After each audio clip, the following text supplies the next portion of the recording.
France-Amérique, Hélène Kuntz, qui est également sur ce plateau, professeur à l'INSEC, et Douglas Yates, professeur de sciences politiques à l'American Graduate School. Alors pour l'instant, ce sont évidemment que des hypothèses, puisqu'on n'a pas les résultats, mais justement, à quand les premiers résultats? Quand est-ce qu'on peut les espérer?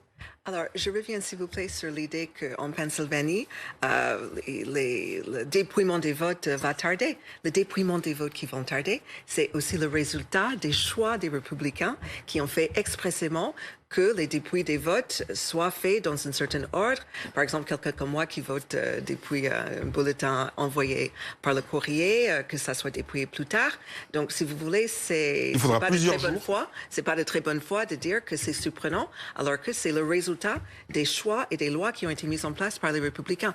Au fait, malheureusement, ça fait semer le doute et faire douter de l'exactitude et la bonne foi de nos élections. C'est exactement le problème maintenant, c'est pas les résultats de ce soir, mais plutôt le manque de confiance que les deux côtés ont dans les résultats. Donc, au côté républicain, on annonce en avance que ces résultats sont faussés. Et au côté démocrate, ce sera même pire parce qu'ils réclament que le système électoral soit mis en jeu par le Parti républicain. Et donc, après ce soir, on va voir un commencement d'un déchirage. Ce soir est critique, mais pas dans la restauration de majorité, mais plutôt dans le déclin du système démocratique qui compte sur la confiance sociale. Merci Guillaume Parky. On va reparler de ces scrutins qui sont en train de se dérouler. On en a dit, il y en a 4, des scrutins locaux certes, mais c'est surtout le niveau national qui nous intéresse parce qu'il y a quand même le retour en force de Donald Trump. Et ça pose quand même une véritable question. Oui, mais Donald Trump a choisi les candidats qui se présentent ce soir. Donc c'est normal qu'il soit présent. Mais oui, c'était le faiseur des candidats. On se souvient, et c'était l'objet de ma question, on se souvient qu'après les événements du Capitole, il y avait eu une certaine défiance vis-à-vis de Donald Trump. Les Républicains commençaient à se méfier de lui. Et finalement, on s'aperçoit qu'il n'y a pas de leadership à part lui, côté républicain. Mais il y a zéro leadership de côté démocrate aussi. Donc, il y a un vide en face. Et il occupe cette place assez naturellement. Alors, je pense qu'il a quand même perdu de vitesse, parce qu'il a beau faire des meetings, ils ne sont pas fréquentés comme ils ont pu l'être pendant les autres candidatures. Mais il tire quand même cette idée que... Alors, c'est très paradoxal parce qu'il y a tous ces candidats qui disent les élections sont truquées, il ne faut pas croire les résultats, je me présente. Si moi je gagne, c'est bon, mais si c'est l'autre, ça ne peut pas être bon. Enfin, c'est extrêmement difficile à résoudre ça dans la tête.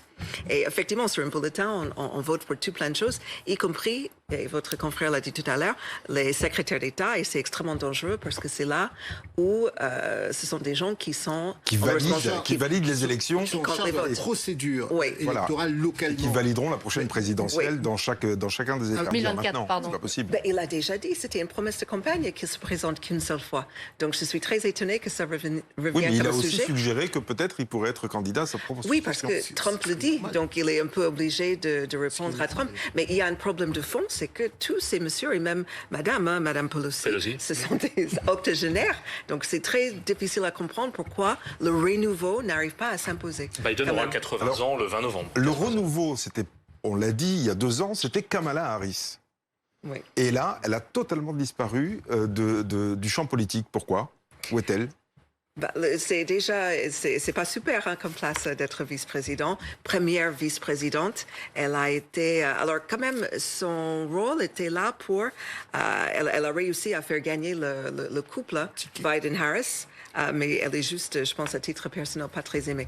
Il y a un petit peu des mêmes problèmes qu'elle avait avec Hillary Clinton, c'est-à-dire, c'est une technocrate, elle connaît ses dossiers, mais elle est peut-être pas très aimable. Elle a joué, malheureusement, ils ont joué le coup d'après. C'est-à-dire que souvent, certains disaient, papy sera à la maison, tandis que Kamala Harris fera le job. En réalité, Biden est quand même un homme politique extrêmement rodé, extrêmement efficace, avec 40 ans au Congrès. Eh bien, il a montré qu'il était in charge, et donc, il a complètement éclipsé Kamala Harris. Il y a un deuxième problème, et je rejoins l'idée de dire qu'elle est effectivement un peu dans le sillon de Madame Clinton. Kamala Harris joue la bonne élève et elle joue le parcours sans faute. Et le parcours sans faute en politique, ça vous oblige à être très en retrait, très prudent, là où à un moment donné, on aurait voulu, enfin en tout cas les démocrates, j'ai le sentiment que les démocrates auraient voulu avoir quelqu'un qui soit entre Biden et puis la gauche des démocrates, donc extrêmement incisif, extrêmement pushy sur la doctrine, ce qu'elle n'est pas parce qu'elle a peur de commettre des fautes, elle se préserve et à trop se préserver, on est inexistant et c'est ce qui lui a... On ne s'attend pas à une victoire, même si vous en parliez, vous évoquiez l'hypothèse tout à l'heure, une victoire vous savez, on avait dit qu'il y avait 43 millions de votants avant même que les urnes soient ouvertes là aujourd'hui. Et on sait que traditionnellement, les gens qui votent massivement et en avant, ce sont les démocrates. Et il y a un autre point, c'est que, vous savez, l'autre jour, quelqu'un m'a interpellé, ils ont dit, oui, mais Biden a eu 7 millions de votes de plus qu'Obama, c'est forcément, il y a un problème, c'est forcément c'est faux. Tu vois, fake news, etc. Ça ne peut pas être bon. Mais, vous savez, depuis 2018, il y a 15 millions de personnes qui ont eu leurs 18 ans aux États-Unis. On sait qu'ils ne votent pas beaucoup, hein, mais quelques millions par ici et quelques millions par là, pardonnez-moi, ça peut quand même faire basculer quelques sièges. Kunz, c'est Joe Biden qui est accusé finalement d'avoir généré cette inflation?